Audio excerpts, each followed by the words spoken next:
Anu kaduana kulantaran ari zakat mah ubudiyah, ari dina peribadahan mah teu aya transaksi, teu aya ijab qabul, tapi bilih bade mah mangganya.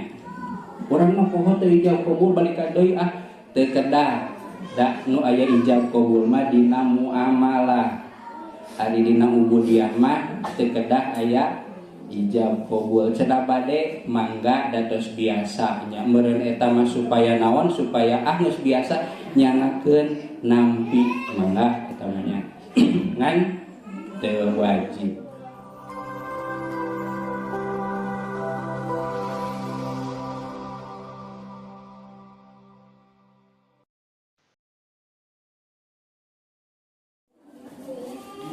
Assalamualaikum warahmatullahi wabarakatuh. Waalaikumsalam warahmatullahi wabarakatuh.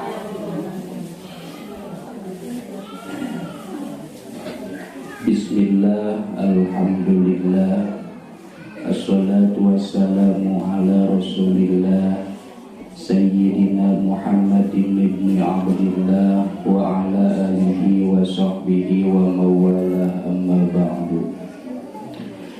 Puji sinaring syukur kagungan Allah subhanahu wa ta'ala, rahmat sinaring salam mugia sababaosna dilimpah curahkeun ka junjungan alam nyatana habibana wa nabiyana kanjeng Nabi Muhammad sallallahu alaihi wasallam. Sayyidina pakulawargina para sahabatna, tabi'in, atba'ut tabi'in, bahkan dugi ka umatna dugi ka yaumil jaza. Pamudah-mudahan ngengingkeun syafaat anjeunna, amin ya Allah ya rabbal alamin. Dipayun sejanah aturkeun nuhun ka pangatur waktu panjajah acara anu parantos masihan waktos kangge ngalajengkeun hancadrasan fantasawuf anu dicandak tina kitab Kifayatul Azkiya atanapi Hidayatul Azkiya. Atau siap sadayana fokus kabayun, insyaallah mualaminya.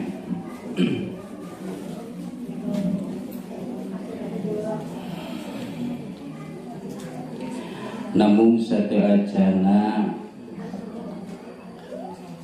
aya pengumuman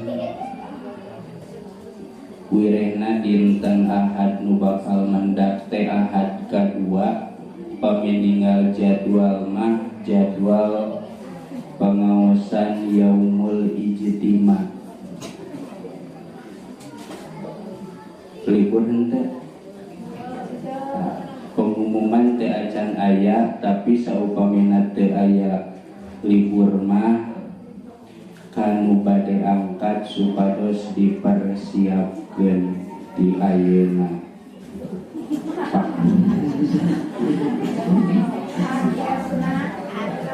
Pangpanama mobilna ari teh dieu mah panginten teu kenging pas dinten Ahad neme mimilarian mobil. Keun ari nu moal mah da teu biasa dipaksa nyakeun we.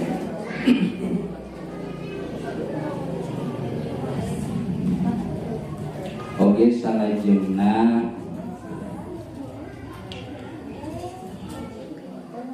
niatan anu tadi ku PDKM dina perkawis zakat mohon diperhatikannya sekedar. Dina perkawis niat zakat ari teknis nama aya bagianana, ari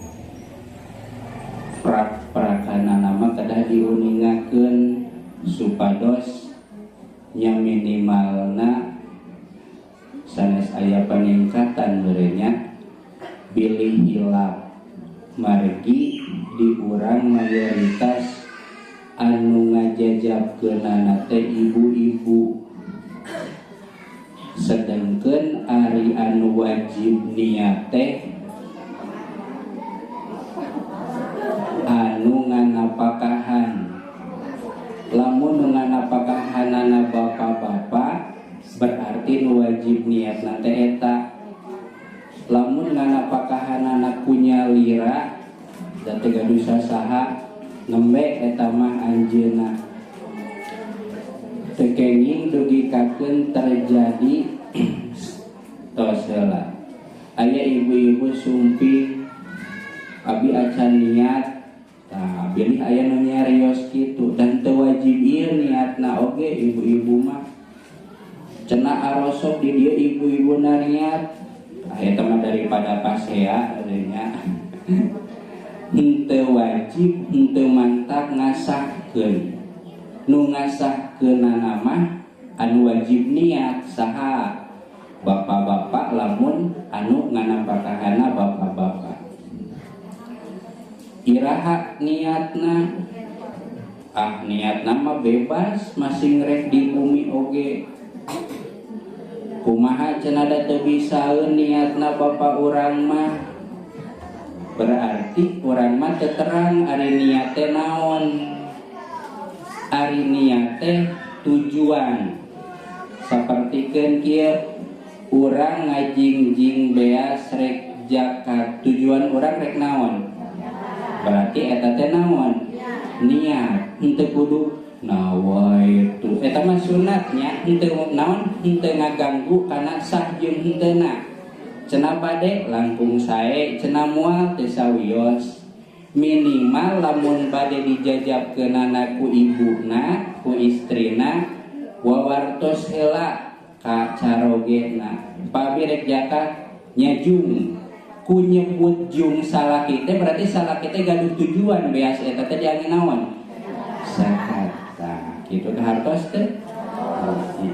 Cenah bade ditambihan pas sumping nawaitu mangga, cenah henteu mangga. Nah, eta dina perkawis niatnya. Bilih anu ngajajabkeunana ibu-ibu.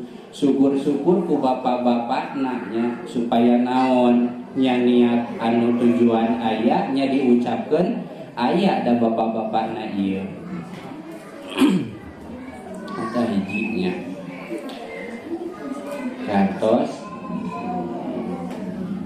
anu kaduana kulantaran ari zakat mah ubudiyah ari dina peribadahan mah teu aya transaksi, teu aya ijab qabul, tapi bilih bade mah mangganya.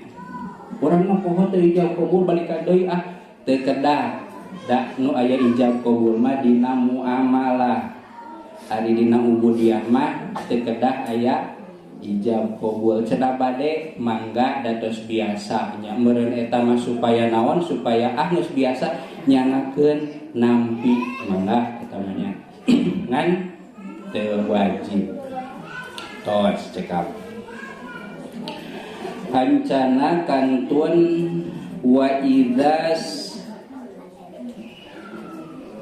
saamta dina ieu saimta tesawios wa idzas saimta tilawatan fa anzil ila kiat kene ngadandingna nah wa idza sa'imta tilawatan zil ila dzikrin biqalbin wal lisani mukammila.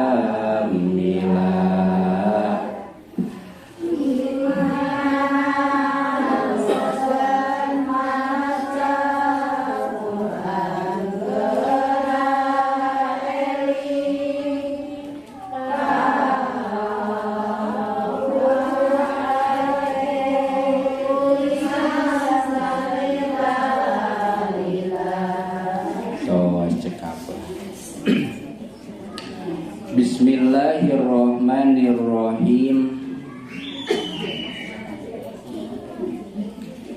Dina masalah peribadahan khususna anu tos rutin dipidamel ku urang saarea nyaeta maca Quran.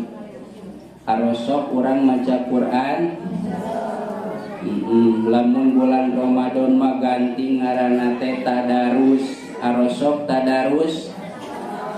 Osok lamun keur tadarus bosen ya tadarus wae osok tara. Berarti resep tadarus teh pikeun jalma anu daek maca Quran. Di antarana tadarus hek nepi ka keluh ieu teh bosen da ari jalma mah boga sifat bosenan. Sanajan tadina resep pisan dahar jeung daging ari unggal poe teuing mah aya bosenna. Sanajan resep ieu kana tadarus sapoe satamatan lila-lila mah aya bosenna. Nalika aya bosen sapertikeun kitu maka fanzul ila dzikrin biqalbin wal lisan. Teu beda we sapertikeun kana deungeun sangu. Unggal poe jeung tempe geus 3 poe bosen ganti kana tahu. 3 poe tahu bosen ganti kana buncis. Dina peribadahan oge sami. Nalika geus bosen maca Quran, bosen teh ieu tamat wae unggal poe nepi ka kitu nya. Fanzul ila dzikrin biqalbi ganti peribadahan jenisna teh zikir dina hate. Zikir dina hate teh kumaha ari awakna mah bebas atawa ngobrol mah henteu ngan dina hate Allah Allah Allah Allah dina hate teh itu gunung kawasa Allah, jalan leueur tapi teu labuh motor kawasa Allah. Nya sanajan sih lamun jujur-jujuran mah nya hararese lamun teh mah keur ngahulang nu kabayang teh kawasa Allah. Angar we nalika ngahulang mah aduh kumaha aya jambuk berisu. Eta kan nu kabayang mah nya rata-rata teu sadayana tapi tangtosna aya wae anu naon nu taufakur anu wiridan dina hate nya. Ulah suudon kabatur tengan rata-rata lamun nalika keur sorangan komo bari ngahulang komo aya pagawean nu can rapi ngabayangkeun sawah ngabayangkeun kebon sok galecok we geuning dina hate teh nya. Namina teh hadisun nafsi, obrolan-obrolan dina hate. Urang nu ngobrolna teh baceo padahal mah nya isuk lamun ka sawah ya mudah-mudahan halodo. Tapi lamun hujan kumaha nya arek sare we. Da sapertikeun kitu nya. Galecok dina hate teu beda we sapertikeun ayeuna di dieu di madrasah. Ari lisan marepeh ngan dina hate mah pasti aya anu diobrolkeun. Naon we nu diobrolkeunana mah rek nu aralus diobrolkeunana mah atawa garoreng. Conto nu alus gerepeh teh hayang teuing urang ge tadarus jiga batur tamat sapoe satamatan dina hatena teh. Lamun anu diobrolkeun ku hate teh alus atawa goreng ieu teh da tunduh ngan arek sare era ku batur contona teh atawa hayang kaluar ieu teh ngan luak lieu heula ningali batur keur maralaweung contona tah. Obrolan-obrolan hate anu teu aya manfaatna pikeun ibadah eta teh ngepek kana teuasna hate. Nu kumaha nu disebut teuasna hate teh naha hate jadi teuas jiga batu sanes. Maksud teuas hate teh nyaeta nolak kana papatah ti batur. Lamun aya obrolan anyar teh urang teh geus nyiapkeun counter. Naon teh counter teh nya Lain tukang pulsa. Geus nyiapkeun jawaban. Nah, gitu. Pengimbang. Batur ngobrol urang geus nyiapkeun obrolan nu leuwih kumaha anu leuwih luhur pikeun ngimbangi kana obrolan eta. Ta eta teh ciri teuas hate. Jadi obrolan batur teu pernah aya nu asup kakarage nolol ku urang geus ditepak. Eta namina qaswatul qalbi atawa teuas hate. Efek tina naon? Biasana efek tina hulang-hulang tuluy hatena baceo ngan baceo na hate lain diangge zikir ka Allah.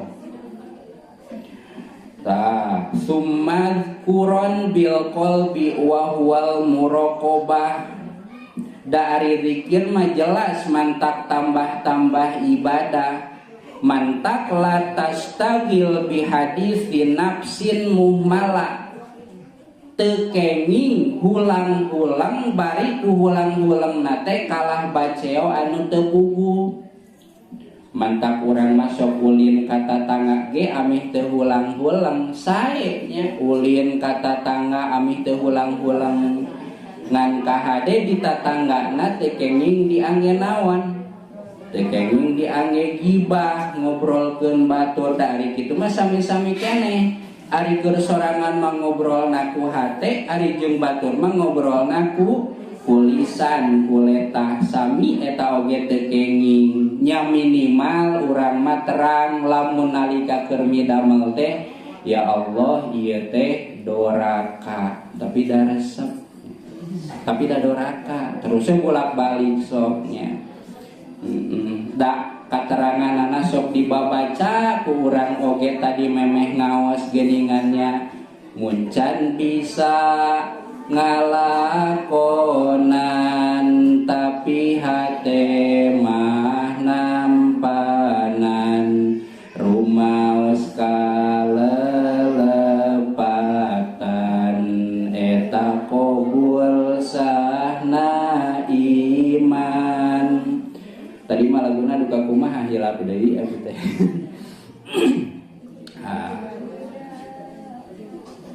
Kalakuan nu awon resep, lamun teh mah kumaha deui da resep. Mangga teh lain nitahnya, ngan minimal tekadkeun eta pagawean teh doraka. Fahadisun nafsi kal kalami bi alsin. Da obrolan galecok dina hate teh hakikatna mah asami we jeung ngobrol biasa, baceo nya, capetang, cerewet. Kan jalmi teh aya nu cerewet dina hate, ari kanaon ari obrolan dina letah mah jarang ngobrol lagi, sapoe ge paling 5 kali ngobrol lagi nya. Rada mana teh repeh. Tah eta teh dina hatena ngobrol. Atawa cerewet teh cerewet langsungnya. Jiga naon jiga saha. Ya jiga urang-urang kan ari urang-urang mah resep ngobrol tehnya. Tah sapertikeun kitu. Eta teh sami-sami wae. Naon efekna tina seueur nyarios anu teu diangge zikir? Yaksu bihi qalbun fala taku ghafilan. Eta teh ngakibatkeun kana teuas hate, anu mana efek tina teuas hate teh susah narima kana papatah ti batur. Datang papatah geus nyiapkeun jawaban, datang obrolan alus geus nyiapkeun penolakan, terus jeung terus sapertoskeun kitu.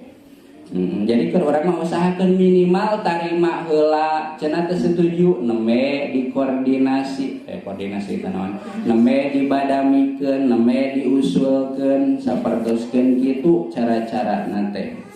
Eta dina masalah peribadahan. Jadi intina mah keur anu resep ibadah, da kana ibadah mah teu aya nu resep salares namanya. Teu purun sarerea oge, sabab ari ngaran-ngaran ibadah mah pisurgaeun sedengkeun al jannatu khuffat bil makari ari ngaran-ngaran pisurgaeun mah dirarangkenanana teh ku kateukurun ku kangewa. Jadi lamun teh mah aya nu ngaji ka dieu semangatnya teh perlu dicurigai sebenarnya mah. Jangan-jangan ada tujuan lain. Jadi lamun semangat tehnya maksud semangat teh lain berarti semangat ini semangat berangkat, tapi hayang kudu ditutungguan ti poe Sabtu teh hayang gara-gara poe Jumaah eta teh hati-hati. Naon sababna? Sabab didinya setan nya ngamainkeun strategina sok init ka madrasah ngan tujuanna ulah ngaji. Naon atuh? Naon we gitu tah cek setan teh. Dan setan mah nya teu katingali ngan peda harasa. Titik.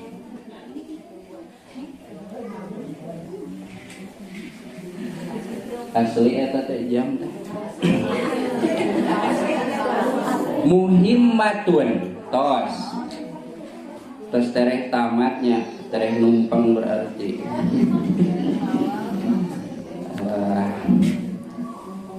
Muhimmatun ari ieu eta hiji kapentingan. Qad ajma'al urrafu jalluhum ala anna afdalat ta'ati lillahil ula hifdzun li anfasin yakunu khurujuha wa dukhuluha billahi fil malail khala. Dangukeun sakedap deui ieu penjelasan teh jarang munculna. Ya ari tadi awas kitab ieu mah moal muncul-muncul da ieu mempeng-mempeng ya kabahas. Anna afdalat taati lillahil ula. Naon atuh pangutama-utamana taat? Ari taat teh naon atuh? Taat teh naon? Turut. Urang taat ka salaki berarti urang turut ka salaki. Urang taat ka bos berarti urang turut ka bos. Lamun urang teu turut ka bos kira-kira bakal kumaha? Pecat. Minimal diperingati. Afdalut ta'ah lillah, pangutama-utamana taat ka Allah nyaeta hifdzun li anfasin yakunu furujuha wa dukhuluha billahi fil malail khala. Ngaraksa kana tiap ambekan, kana tiap napas, kana tiap renghapan diangge zikir. Diangge zikir teh urang mah lamun nguping bahasa zikir teh nu kabayang naon? Subhanallah, alhamdulillah, la ilaha illallah. Eta zikir teh padahal ari zikir teh bahasa Arab zikrun, artina teh eling atawa inget ya. Zikrul qahwa, inget kana kopi ya. Jika gitu zikrul bustan, inget ka kebon. Ari urang mah kan mun nguping zikir teh wah zikir teh berarti la ilaha illallah, padahal zikir teh bahasa Arab artina teh eling atawa inget. Naon nu kudu diraksa? Khurujuha wa dukhuluha billah. Inget ka Allah. Ari inget ka Allah mah teu berarti Allah, Allah, Allah. Rekumaha urang salat atuh sedengkeun salatnya lain lapan Allah wungkul. Rekumaha urang ngobrol sedengkeun ngobrol teh jarang lapan Allah kabaca keur ngobrol mah. Hari tadi eka mana aya lapan Allah henteu?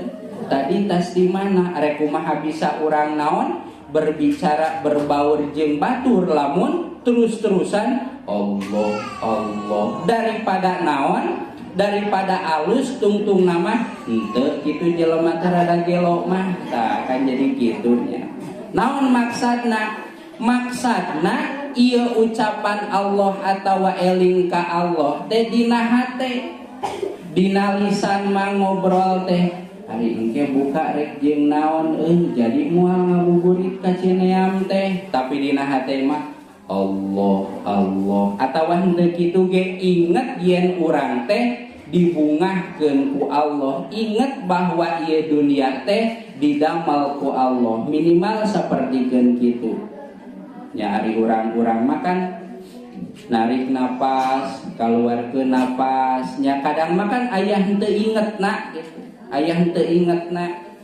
Lamun ti tajong kakara inget astagfirullah nya, ti soledad innalillah nya, jauh ku monyet astagfirullah. Ingat alus eta ge mantap zikir berarti eta teh nya. Eta nya inget ka Allah. Bahkan au dzikri tahlilin wa dzikrul khaufi min ghairi tahriki sifah tadawala.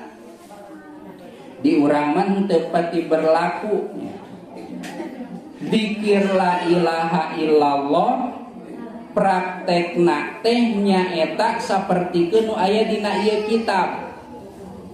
Tadi sapertikeun ngucapkeun lafaz Allahna Allah akna sing jelas lamna aya tasdidan bisa di summal madi tahtu Allah urang mah keur nalkinan kolot oge Allah nya data apal teh nya juga nama teu pernah ngaji ari sugan ngucapkeun Allah teh kitu Allah tah engke mah bisi bade nalkinan sanes kadoakeun sing marawatnya sing jelas hamzahna Allah bisa di make tasdid Allah lamna dipanjangkeun Allah tekani Allah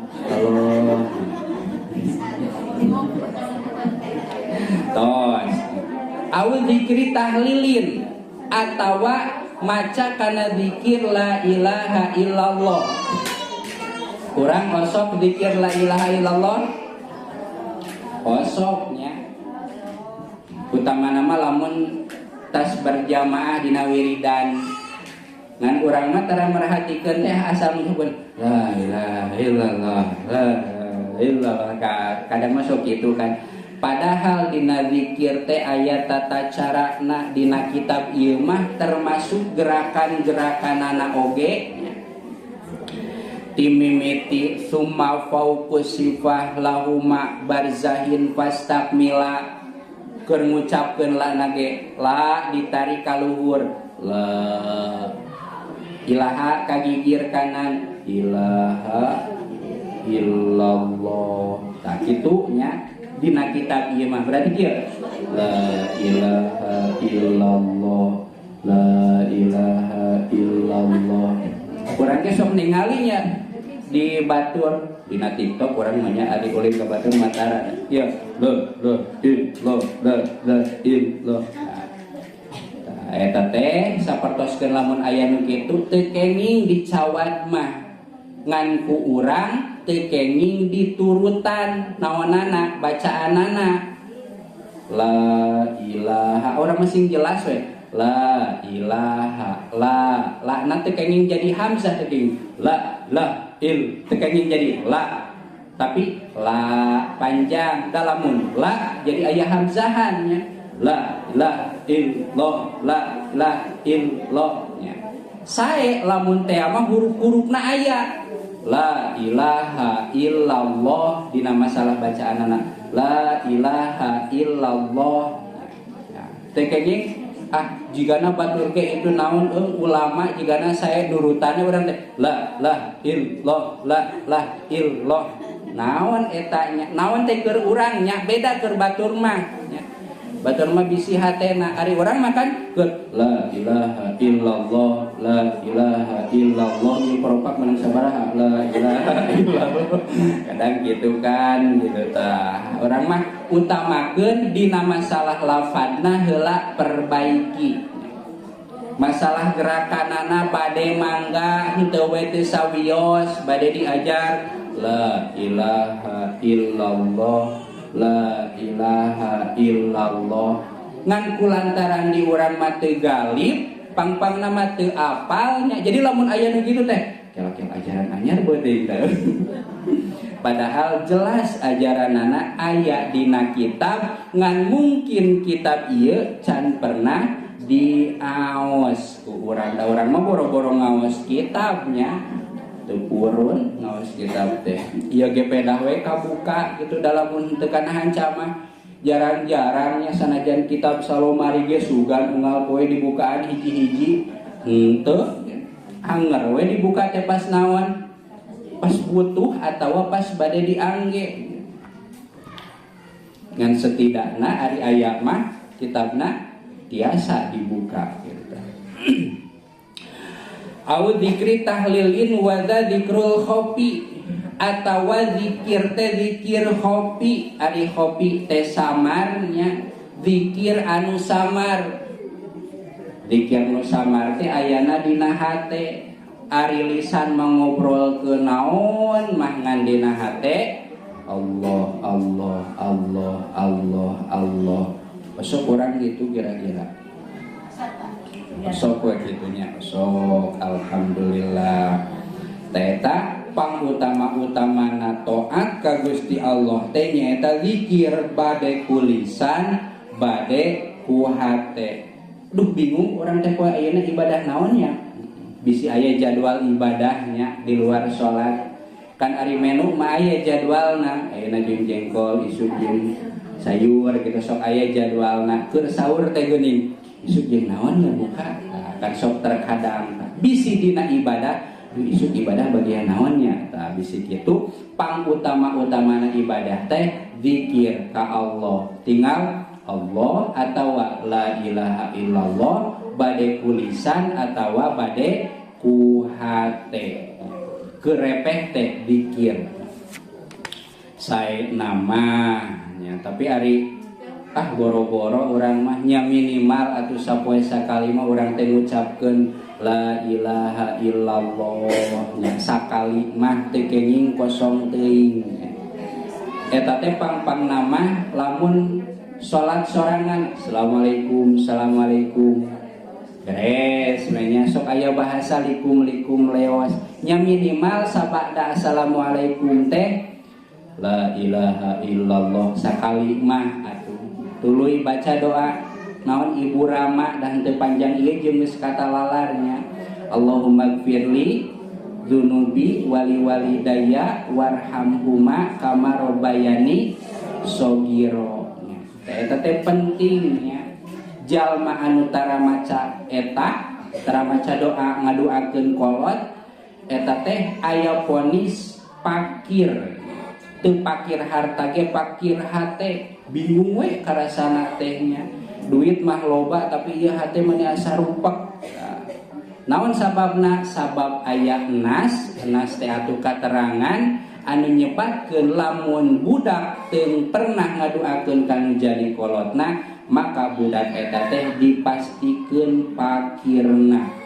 urang mah loba duit pakir hate atuh urang mah hate ge bunga berarti istidraj ada napi panyungkun namina teh mantap usahakeun nya sagalak-galak nage kolot lamun teh ama kolotna galak teu heulieu ka kolot teh usahakeun sabada salat mah doakeun teu bisa bahasa Arab teu katalar nu bieu bahasa Sunda we atuh era can ada aya kolot nage gigireun dina hate atuh nya retegkeun nu penting naon doakeun kolot sabab eta teh kunci ka beungharan teu beunghar dunia ge hate mah beunghar tenang geuning sok aya jalma teh nya hartana mah teu pati aya bandana teu pati loba tapi katinggalina teh tenang we hirupna teh tah mungkin wae tina naon tina balukar ngaduakeun kanu jadi kolot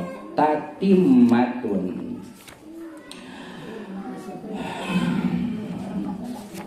sadajan ditutup pilih aya pertarosan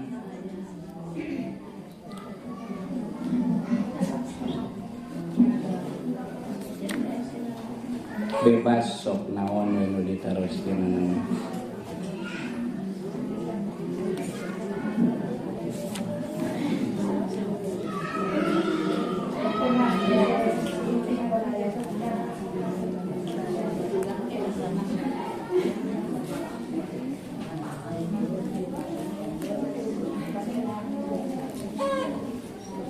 aya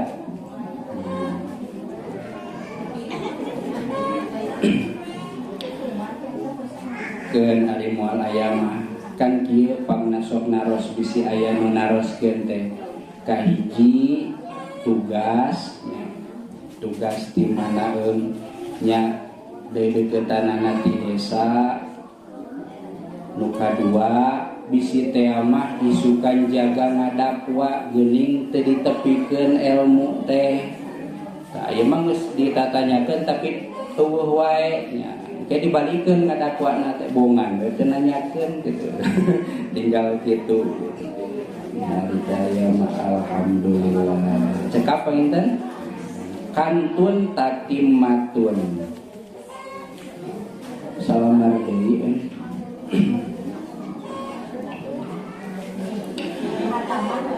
sakitu anu biasa didugikeun mudah-mudahan ajeng manfaatna hapunten tina sadaya kakirangan oge kalopatanana ditutup ku doa Rabbana atina fid dunya hasanah wa fil akhirati hasanah wa qina adzabannar wallahu muwaffiq ila aqwamit thoriq wassalamu alaikum warahmatullahi wabarakatuh.